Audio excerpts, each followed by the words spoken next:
va faire l'attraction touristique de Hong Kong. On va faire les gros touristes. Hong Kong, ce qui est intéressant, c'est qu'il y a des grandes montagnes et donc là, avec le téléphérique, on va pouvoir monter au Victoria Peak et avoir une vue d'ensemble sur la ville. Et donc on voulait le faire aujourd'hui, comme on est rentré éclaté. On voulait faire le coucher du soleil, mais je pense que c'est mieux qu'on y soit maintenant parce qu'il y a quand même déjà du monde. Les gens ils vont souvent au moment du coucher du soleil, donc comme ça on se tape pas tous les touristes.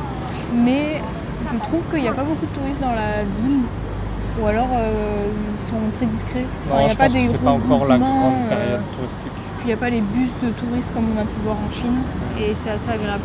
Ça y est, on est arrivé au Pic Victoria. Franchement, je sais pas ce que t'en penses, mais moi je trouve ça incroyable. C'est trop beau. D'ailleurs, voilà, on entend les expressions des gens pendant on montait avec le tram, les gens étaient waouh. C'est vrai que ça vaut vraiment le coup. Au début, j'avais un peu peur parce que de ce qu'on pouvait voir sur internet, c'est que c'est pas mal de faire au coucher de soleil et je pense que ça doit être quand même assez incroyable. J'ai pas la direction par rapport au coucher du soleil là où on est exactement. Je sais pas dans quelle direction il se couche. Et là, pour l'instant, ça fait déjà 2 jours qu'on est là. Et moi, mon ressenti, c'est la démesure, quoi. C'est vraiment une densité qui est incroyable.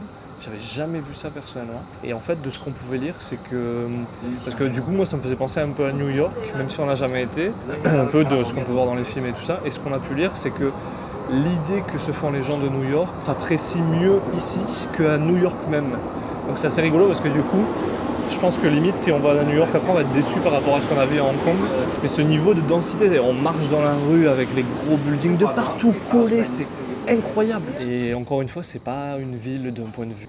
Alors si, historique, oui, il y a plein de choses d'un point de vue historique. C'était une colonie britannique, il y a plein de choses à apprendre, etc. On n'est pas expert sur ce sujet. Donc, mais même nous, on lit, on essaye d'apprendre et de comprendre un petit peu ce qui s'est passé. Donc c'est vraiment intéressant de voir l'influence chinoise, l'influence britannique, l'influence occidentale. On voit qu'on est en Chine sans être en Chine.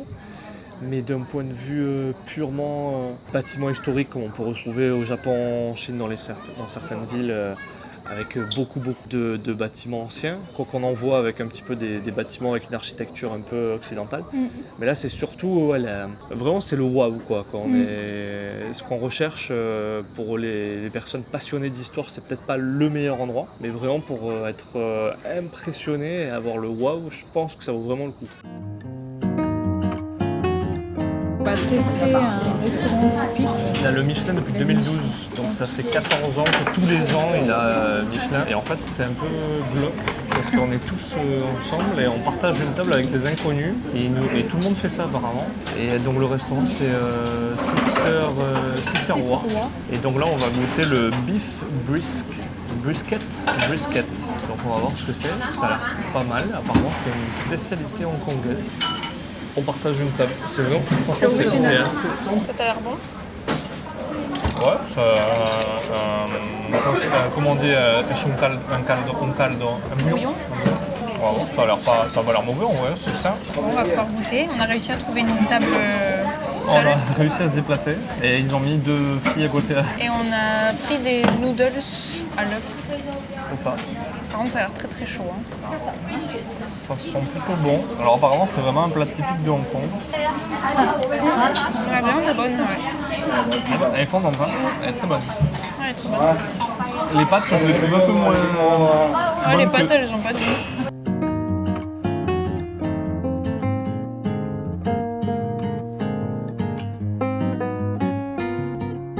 Donc là, on est juste à côté du Hong Kong Park.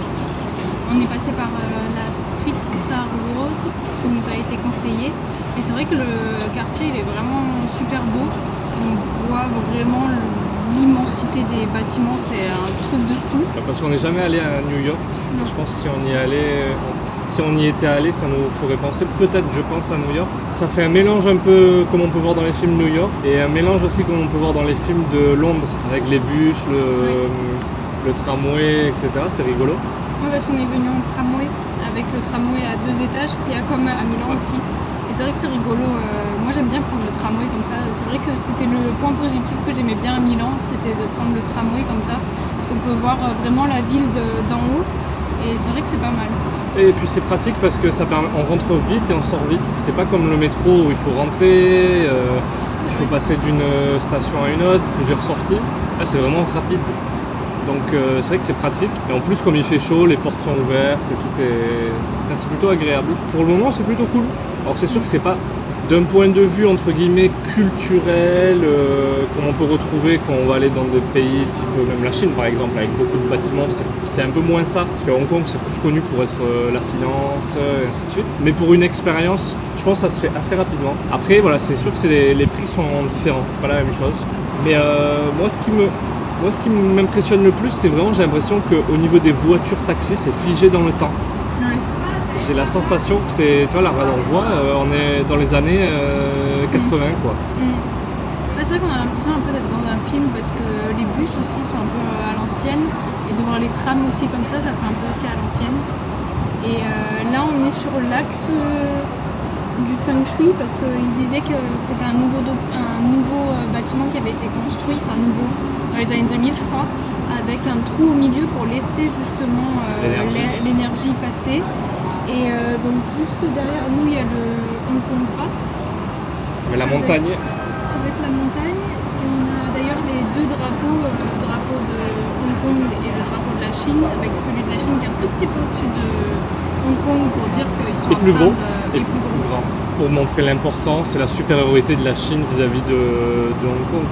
C'est très paradoxal hein, parce que Hong Kong est censé être donc une administration spéciale de la Chine et donc de faire partie de la Chine. D'ailleurs Xi Jinping le répète plusieurs fois en parlant même de Taïwan, il n'y a qu'une seule Chine.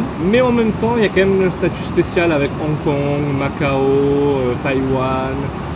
Quand on vient à Hong Kong, on sort de la frontière chinoise. Oui. Donc on est tamponné quand on rentre, on est tamponné quand on sort. Et on se dit non mais en fait on est quand même en Chine. Mais pourtant c'est paradoxal parce que on sait qu'on est en Chine mais on sent qu'on n'est pas en Chine. Enfin moi c'est ma sensation. Ouais, c'est bizarre. Et tu retrouves quand même des choses, tu vois par exemple UBS, banque suisse, on ne le voyait pas ça en Chine.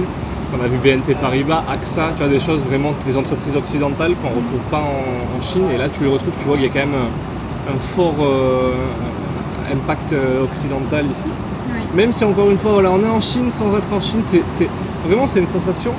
Nous après avoir été 3 mois à Shanghai, c'est une sensation, ça me fait bizarre après 3 mois de... Toi t'es en Chine et t'es pas en Chine. Ouais, c'est rigolo, vraiment il faut le voir pour sentir. Et par rapport à ce que tu disais, ouais, le feng shui, ça c'est des choses qu'on retrouve même en Corée et régulièrement en Asie. Selon le précepte selon lequel la disposition des bâtiments, etc. Donc au nord on a la montagne et effectivement au sud on a le fleuve. Oui. Avec ce bâtiment, avec comme tu disais, l'espace pour laisser passer l'énergie.